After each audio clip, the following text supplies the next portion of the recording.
To further this discussion, let's bring in Peter Doran, adjunct senior fellow at the nonpartisan group, the Foundation for Defense of Democracies.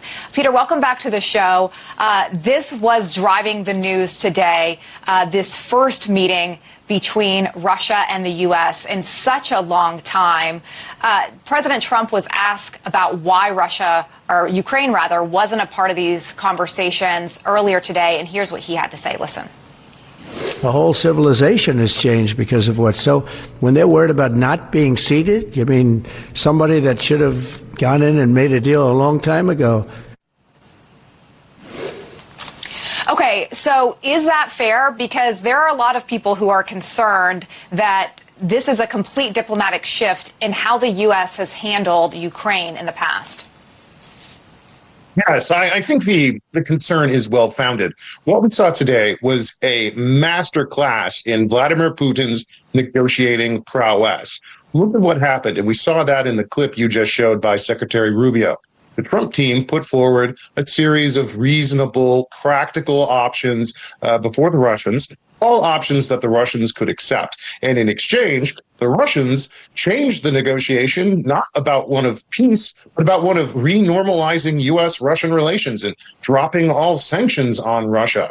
Vladimir Putin does this when he sits at the negotiating table, and Sergei Lavrov, his foreign minister, was representing him there in Riyadh, was acting from Putin's playbook. Ask for your maximalist wishes. Ask for everything. Let's see if the other side is foolish to accept it. What remains to be seen is whether or not Trump will fall for this ploy.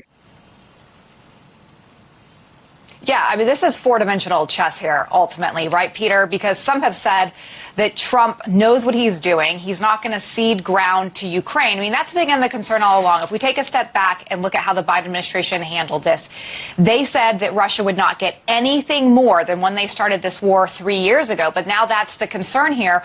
Ultimately, the U.S. today giving Russia a seat at the table. And as you just mentioned there, how has the previous administration in the U.S. handled Russia and the world by chance here? Sanctioning them, trying to hurt them economically, and now we're essentially opening up those ties again. So what leverage does anybody have now to force Russia ultimately to stop this war? Well, I would walk everyone back from the brink for now, simply because we don't have any written agreement on paper. What we saw today was a 4.5-hour discussion. We had readouts from both the Russian side and the American side. Both readouts, mind you, looked very different at points about what was discussed and agreed to. So that's important. We see some differences here. Again, the Russians are posturing and asking for everything. And their is that the Ukrainians won't do the same, lest they look like they're asking for too much in exchange for peace. This is a classic Vladimir Putin negotiating tactic. Here's the one red line I'd encourage everyone to look out for. If there is a cessation in the fighting, and the United States must be able to rearm and re-equip the Ukrainian military. Right now, Russia has 100% of its factories operating to support its military. Ukraine has 10% of its factories operating to support its military. So the United States and our allies, we must be able to support the rearmament of Ukraine's military. The Russians are going to want to say no to that, and that must be a red line that we slam the door on. Well, and that's what the Trump team is ultimately asking these European Union countries to do, right? To ramp up their military support so the U.S. isn't the world police here.